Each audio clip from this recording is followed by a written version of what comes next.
El murmullo de la ciudad se transformaba en un eco constante que vibraba entre pinceles, lienzos y la imaginación desbordada de dos artistas. Lucía, de 37 años, y Mateo, de 40, habían caminado juntos por la senda del arte durante una década, sumergiéndose en la pintura, la escultura y las performances que presentaban en galerías y festivales. Su hogar taller, un edificio centenario remodelado, rebosaba de colores en las paredes y de bocetos colgados en cuerdas que iban de viga a viga. Aquella mezcla de luz natural y manchas de pintura seca sobre el suelo les recordaba cada día los proyectos que habían iniciado y los que quedaban por materializar.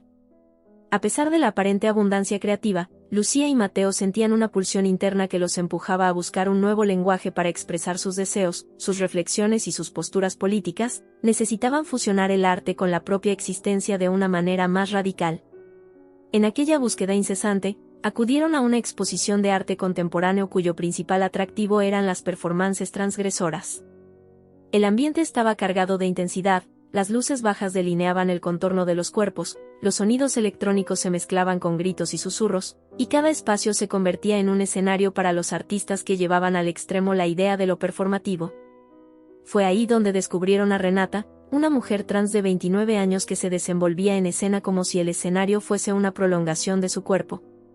Ella convertía su piel en un lienzo cambiante, trazaba líneas con pigmentos que brotaban de cicatrices autoinfligidas en el pasado, utilizando su historia personal como arma de reflexión y protesta. Cada movimiento suyo tenía un magnetismo que iba más allá de lo puramente visual, había rabia, reivindicación y belleza en un mismo acto. Terminado el espectáculo, el público se dispersó en murmullos, impactado por la fuerza del mensaje. Lucía y Mateo, conmovidos y llenos de curiosidad, decidieron acercarse a Renata. Conversaron en un rincón de la sala, rodeados de lienzos abstractos y luces de neón que alumbraban sus rostros con una extraña calidez. Con palabras apasionadas, le expusieron el proyecto que estaban ideando, una obra viva, en perpetuo cambio, que explorara la fusión del deseo con la identidad y la reivindicación de los cuerpos. Renata los escuchó con una sonrisa reservada, y pronto se vieron charlando con copas de vino en las manos, dejando que las confidencias surgieran al compás de risas y susurros. En aquel momento, comprendieron que la conexión que sentían trascendía lo meramente profesional, existía una sutil corriente de atracción y complicidad que prometía romper moldes. Con ese primer encuentro, se plantó la semilla de algo único. Decidieron verse de nuevo para definir los lineamientos de la pieza que tenían en mente, aunque en el fondo intuían que las fronteras entre la creación artística y la vivencia personal se diluirían, dando paso a un experimento sin límites claros. El lugar escogido fue el taller de Lucía y Mateo, un espacio amplio y lleno de vida, donde se mezclaban el olor del aguarrás con el de los aceites esenciales que Lucía utilizaba para meditar. Sobre las mesas se amontonaban pinceles y frascos de pintura de tonos intensos, por el suelo, quedaban regadas telas de diferentes texturas que alguna vez habían formado parte de escenografías. La atmósfera invitaba a la osadía. Renata llegó una tarde con un bolso repleto de objetos destinados al performance, telas intervenidas con frases de protesta, maquillaje fluorescente, un arnés de cuero con detalles metálicos y pequeños utensilios que lucían misteriosos. Tras un rápido intercambio de ideas, comprendieron que la obra que querían construir juntos no podía ser un acto escénico de una sola noche, sino un proceso en constante desarrollo, una especie de happening continuo que integrara sus perspectivas y sus cuerpos. Lucía, llena de inspiración, empezó a trazar bocetos de lo que podría ser la puesta en escena, mientras Mateo buscaba música experimental en un viejo reproductor de casetes. Renata, por su parte, se maquillaba con colores neón, delineando su silueta con líneas que enfatizaban su identidad trans y la convertían en un manifiesto andante. La primera sesión dio paso a un intercambio de caricias y roces sutiles que, sin proponérselo, traspasaron la frontera de lo meramente escénico. Mientras Lucía pintaba, casi sin darse cuenta, formas abstractas en el torso de Renata, Mateo delineaba sombras en su espalda con carboncillo, atento a la vibración que desprendía cada centímetro de su piel.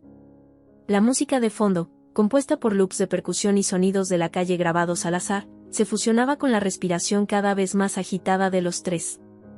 El estudio se transformó en un laboratorio de impulsos y energías, las pinceladas dejaron de ser solo pintura para convertirse en un lenguaje íntimo, el roce de las manos pasó de ser un gesto creativo a uno cargado de deseo, y las miradas se convirtieron en hilos de conexión que marcaban un camino hacia la expresión de lo que sentían.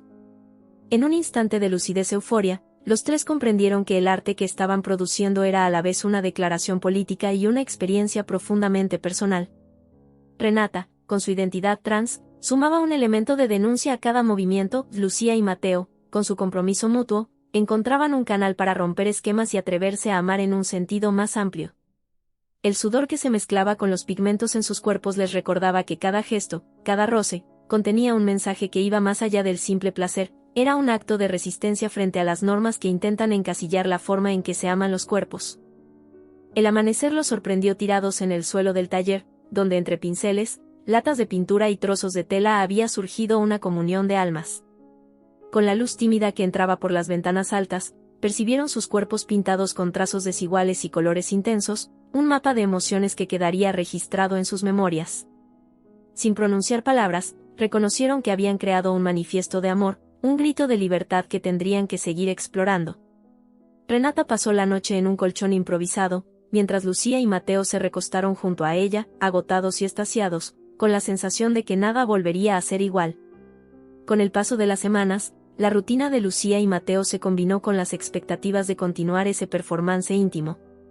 El taller recuperó, en parte, su apariencia habitual, las sillas volvieron a su lugar, las telas se recogieron y la música dejó de sonar a altas horas de la madrugada. Sin embargo, la huella de lo vivido permanecía flotando en el ambiente, los restos de pintura en el suelo evocaban aquellas caricias, y el aroma de los aceites y el cuero rememoraba la fusión de los cuerpos en la penumbra. Se reunían con Renata a ratos, entre cafés improvisados y largas conversaciones, para planear la próxima sesión creativa o simplemente para charlar sobre cómo se sentían con respecto a lo que había ocurrido. A veces, se encontraban con la incomprensión de colegas del medio artístico más conservador, que no concebían la idea de mezclar intimidad con denuncia social. Otras, recibían el apoyo de amigos que veían en su obra una forma valiente de abrir caminos al arte político y al amor libre.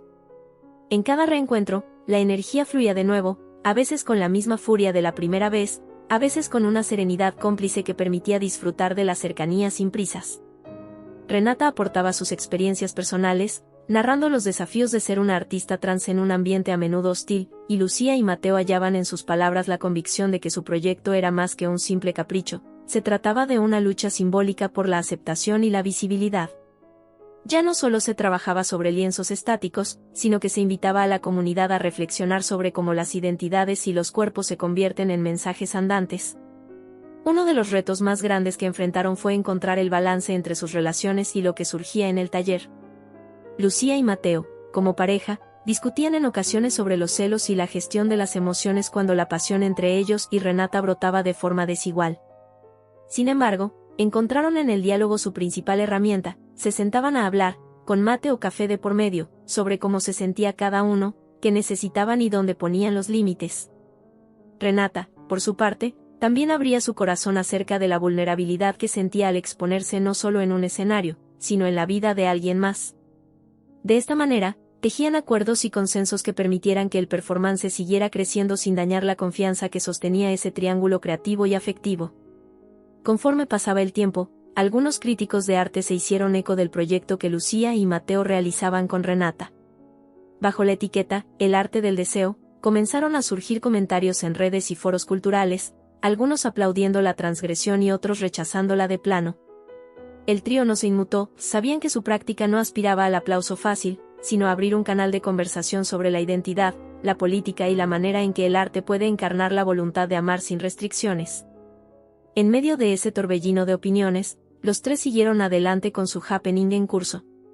Una tarde, decidieron grabar en video parte de su proceso. La cámara captó cómo Renata se pintaba a sí misma ante un espejo, desdibujando su reflejo en busca de un yo más puro, mientras Lucía y Mateo acompañaban la escena con trazos paralelos en un gran lienzo colocado en el centro del taller. La tensión creativa derivó, como tantas veces, en toques, risas y confesiones que mezclaban la ternura con la efervescencia del deseo. Los roces se convirtieron en un testimonio de que el arte, a veces, se nutre de la piel para trascender lo puramente estético. Al terminar la sesión, se sentaron los tres a revisar el material grabado. Sus rostros reflejaban sorpresa al ver la potencia expresiva de cada gesto, la honestidad de sus miradas y la carga política que emanaba de una mujer trans alzando su voz en medio de la intimidad compartida con una pareja de artistas. Sintieron un estremecimiento compartido, sabedores de que ese video era el resumen perfecto de lo que anhelaban transmitir, una oda a la diversidad y a la valentía de amarse sin tabúes. Decidieron que, en algún momento, lo compartirían con el público, pero sin apresurarse, esperando el instante propicio para que esa parte de su obra no fuese malinterpretada como simple morbo. ¿Ustedes qué opinan? ¿Creen que la unión de esta pareja con Renata, convertida, al mismo tiempo, en una expresión artística y política, pone en riesgo sus dinámicas afectivas, o piensan que estos lazos, basados en la creatividad y la reivindicación, podrían abrir nuevas formas de entender el amor y la identidad? ¿Deberían mantener en la intimidad los resultados de su obra, o exponerlos como un acto revolucionario que visibilice la posibilidad de amar y expresarse fuera de los moldes impuestos? Sería valioso conocer sus puntos de vista, críticas o sugerencias sobre esta experiencia en la que el arte y el deseo se entrelazan para romper los moldes establecidos. Esta obra viva, que nació de la comunión de pinceles, cuerpos y consignas, se ha convertido en un viaje que, más allá de entretener, invita a reflexionar sobre la forma en que el amor puede transitar por distintos caminos y, en su tránsito, plantar la semilla de la libertad. Me alegra que hayas visto el video hasta aquí. Si disfrutaste de esta historia, suscríbete a mi canal y activa las notificaciones para no perderte nada. Déjame tu me gusta y revisa los videos recomendados para seguir explorando más relatos.